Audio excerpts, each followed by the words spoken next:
For the Noir City Festival that we have two Robert Altman movies in our festival this year. We packed the house yesterday for The Long Goodbye, and we're showing I'm just going to say it, like one of his perceived misfires in Kansas City. But this was Altman's dream project because he is from Kansas City and he had known about the history of his hometown. And it's the connection between organized crime in Kansas City and the jazz world, which is what this movie is all about. And so, and something that I didn't say the other day when Elliot Gould was here and we were talking about The Long Goodbye, is as much as people said that Robert Altman was trying to subvert Hollywood history, Robert Altman was part of that history when he was a very young man, because in 1947, he wrote or co-wrote a movie called Bodyguard, starring Lawrence Tierney, an RKO film starring Lawrence Tierney that Bob Altman wrote, and he had worked in Hollywood as a scriptwriter, then went back to Chicago and started making his movies. But this was always something that he had in his back pocket that he dreamed about making. So I know, Elizabeth, you know something about the connection between organized crime and prohibition.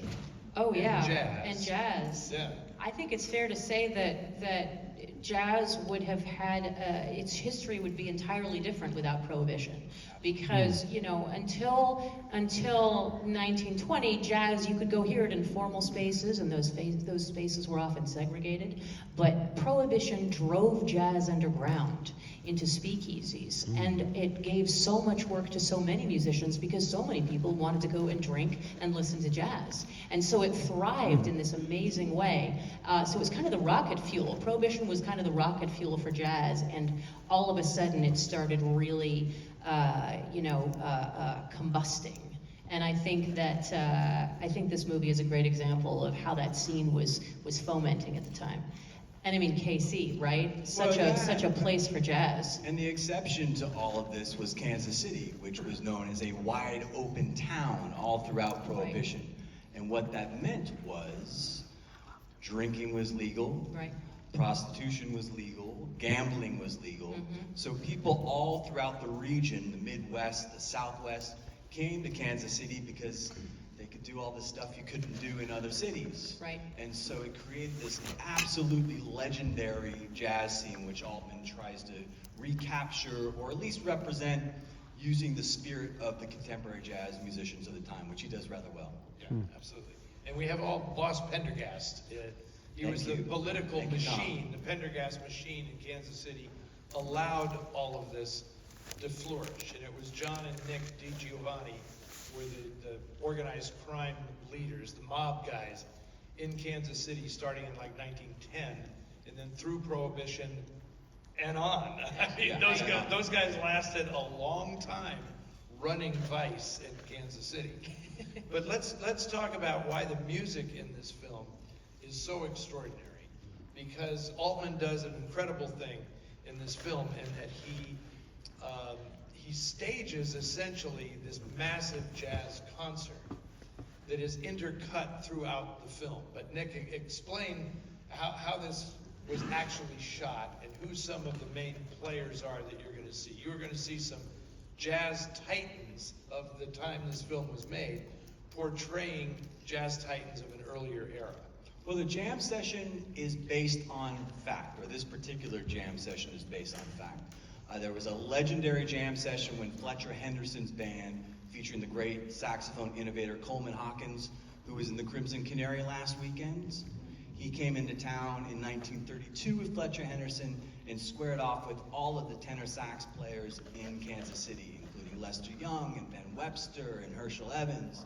So that whole session we see in the film is based on that historical fact. And of course, as it being Altman, he plays with things and he bends things a little bit.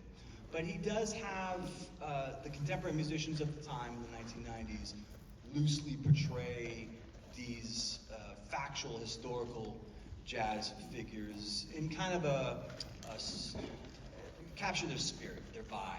So you have Joshua Redman portraying the Lester Young character.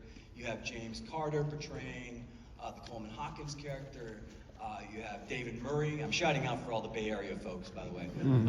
David Murray. Josh lives up in San Francisco. Yeah, and David Murray's from the Bay Area as well as originally. He's kind of loosely portraying Ben Webster, but you have, people portraying Mary Lou Williams and all these sorts of figures that were absolutely legendary Kansas City jazz figures.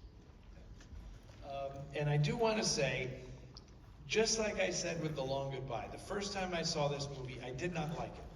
And the reason I didn't like it, and she was almost a guest here today, was Jennifer Jason Leigh. Her performance is challenging in this movie, okay?